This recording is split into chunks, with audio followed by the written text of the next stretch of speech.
Olá pessoal, nessa aula agora eu vou tentar fazer com vocês, na verdade, a coisa prática, a coisa acontecendo. Eu vou tentar passar para vocês o passo a passo de como eu faço o exame de mapeamento de endometriose, falando de todas as áreas que a gente vai estudar. Eu vou mostrar como é que a gente daqui a pouco mexe e regulariza bem o aparelho para deixar ele bem do jeito perfeito para otimizar o teu exame.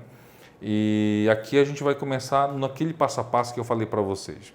Lembrando, só relembrando vocês, que o primeiro passo é estudar o abdômen da paciente, porque em algumas situações é possível que tenha focos de endometriose no diafragma, é possível que possa ter algum foco de endometriose ali nos recessos, tanto aqui o hepatorrenal como o espleno renal, lá no lado esquerdo, aqui nas goteiras parietocólicas, direita e esquerda, e sinais indiretos de endometriose pélvica, por exemplo, se alguma endometriose estiver gerando uma certa obstrução direta ou indireta no ureter, a gente vai identificar aqui hidronefrose em algum dos rins. Além disso, a gente vai ver, vocês vão perceber que eu vou mostrar para vocês a mobilidade dos órgãos. Então, como é que eu começo meu exame? Sempre pelo abdômen. Então, como todo ultrassom abdominal, eu começo com essa sonda aqui, que é a sonda convexa, que é a sonda que tem menor frequência de onda, porém a que tem melhor profundidade. A gente vai conseguir maior penetração com ela, atingindo estruturas mais profundas.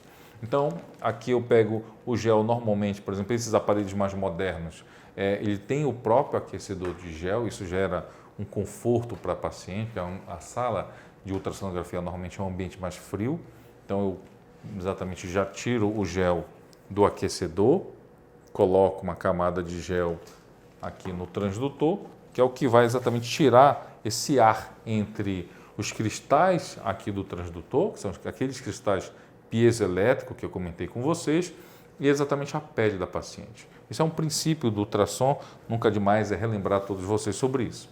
Então eu vou começar meu exame, eu começo meu exame particularmente na região epigástrica, eu coloco aqui o transdutor, direciono para a região superior do abdômen e rodo o meu transdutor aqui na longitudinal, onde eu posso exatamente começar, peço para a paciente, pode respirar, inspirar, por favor, puxa bem fundo a respiração. Isso, aí eu começo exatamente a ver o diafragma, ali vocês estão vendo no lado do lobo esquerdo hepático, pode soltar o ar, por favor. Vou mais para o hipocôndrio direito, aqui ó, e mais uma vez, ó, eu estou vendo exatamente o diafragma, tanto na região hepática aqui anterior, como posterior. Você pode puxar bem fundo a respiração, por favor. Ó, então a gente vai ter a visualização exatamente do diafragma, para ver se não tem nenhum foco de endometriose no diafragma. Pode respirar, normal, por favor. Em seguida, eu vou estudar exatamente os espaços hepatorrenais. Então, coloco o meu transdutor na situação longitudinal em relação à paciente. Eu vou aqui no hipocôndrio direito, mais ou menos chegando na linha axilar anterior para a média.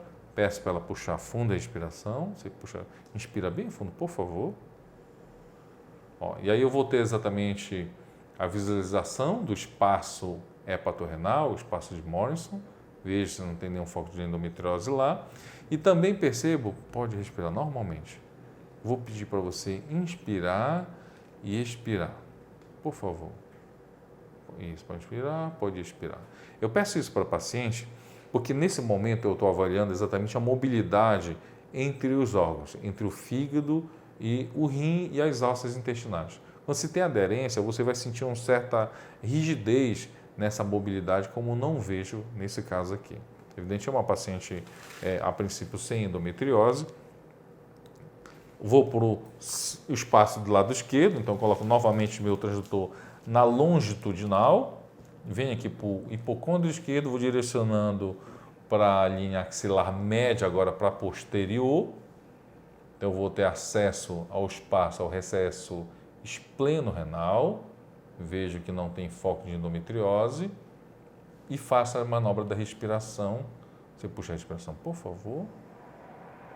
Pode soltar. Inspira novamente, por favor. Isso. Tá bom.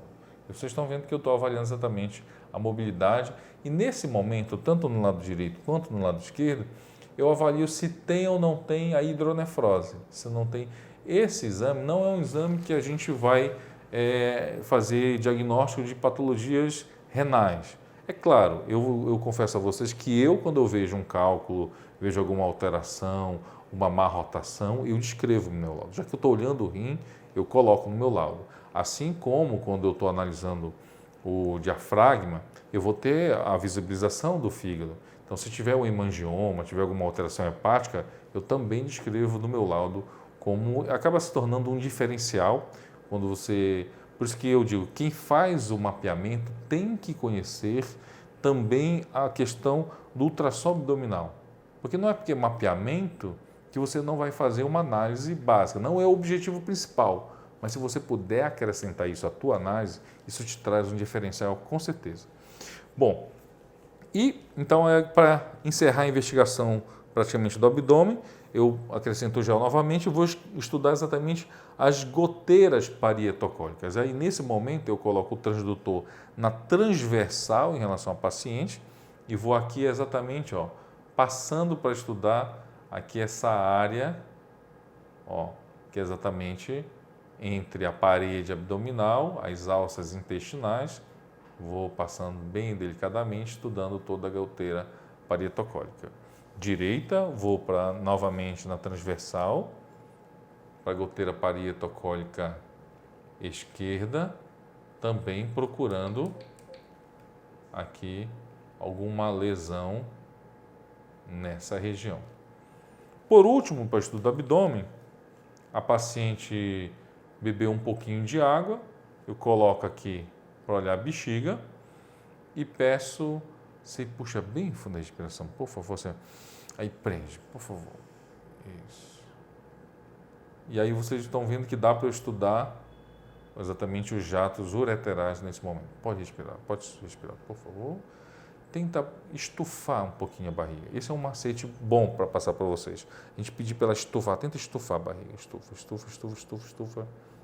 Vocês estão vendo que isso aumenta a pressão intraabdominal, começa o jato ureteral a aumentar e a gente verifica que não tem, que os ureteres estão pérvios de cada lado.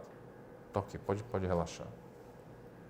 Bom, com isso a gente encerra a visão abdominal do mapeamento.